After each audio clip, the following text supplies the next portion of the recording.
Russia has made good on its threats to further reduce the flows of gas into Europe. The crucial Nord Stream pipeline is carrying just 20% of capacity. Russia says that it's awaiting a turbine to increase volumes, but many fear that President Vladimir Putin is weaponizing energy. That's lifted the price of gas, which could further fuel inflation, which is already at multi-decade highs through much of the developed world. Well, here to discuss all the business news of the day, and of course that upcoming debate in the UK between aspiring prime ministerial candidates, is Arise correspondent Laurie Laird. Good to see you, Laurie. Let's start with the that debate tonight. You're a good analyst of political rhetoric.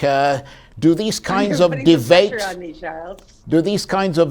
shift opinion among the electorate, even one as politically engaged and small as members of the Conservative Party? Do they persuade people to maybe vote one way or another, or indeed change their minds?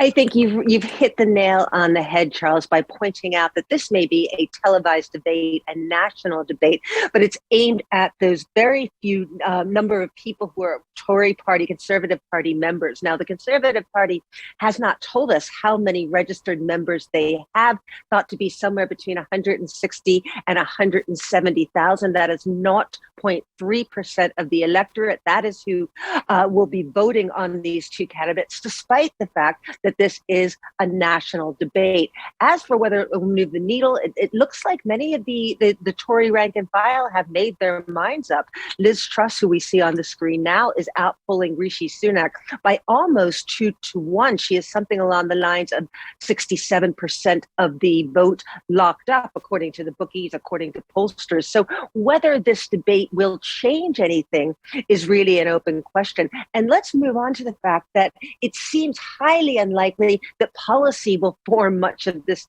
debate, despite the fact the UK is experiencing a dire cost of living crisis, problems with the National Health Service. It feels very much like this will be in the vein of previous debates when there were more candidates still in the race. It will be personal. And in fact, the two candidates traded barbs earlier this morning over who will be tougher on China. I can tell you, Charles, this is not the UK's relationship with China is not something that your average Conservative Party voter is particularly incensed about. Well, we're going to be watching that debate tonight. I certainly will, and we'll see what comes. Absolutely. I'm looking forward to it. Same here, actually. So let's move away from that. You mentioned the cost of living crisis, and that obviously is related to business, but also related to Russia. Has Moscow explained why it has cut the flow of gas through the Nord Stream pipeline?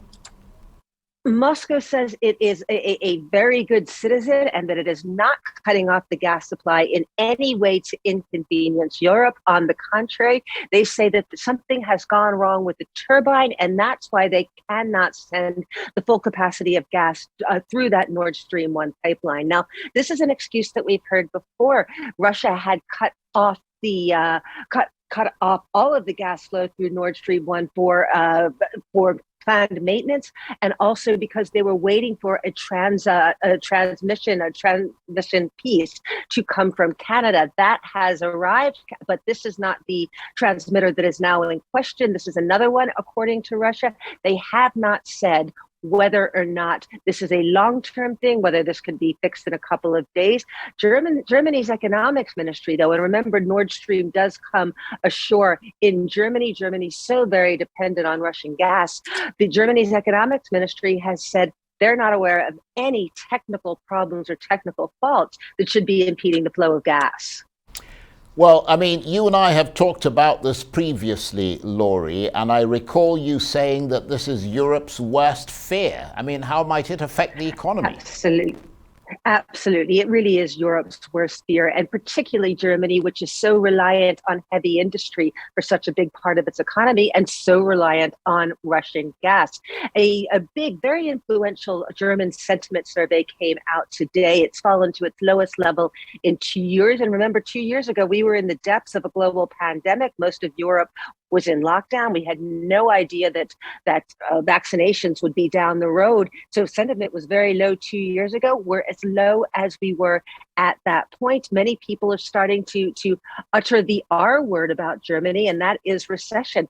Many people estimate that a full cutoff of Russian gas to Germany we could be looking at a contraction in the German economy of between 5 and 6%. That is a massive contraction if it were to come to be. But it wouldn't just be Germany that would suffer. Every other European country could be in trouble. Well, let's quickly paddle across the pond to the United States. We've got less than a minute, Laurie, and it's a big week in America as well. We're expecting another rise in interest rates.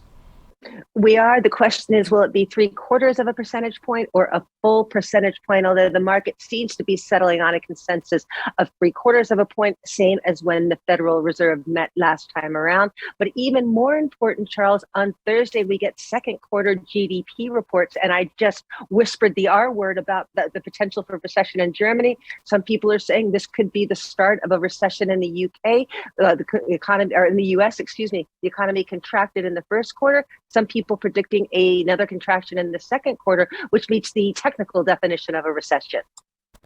Laurie, thanks ever so much. Laurie Laird, our ICE correspondent, talking to me from London.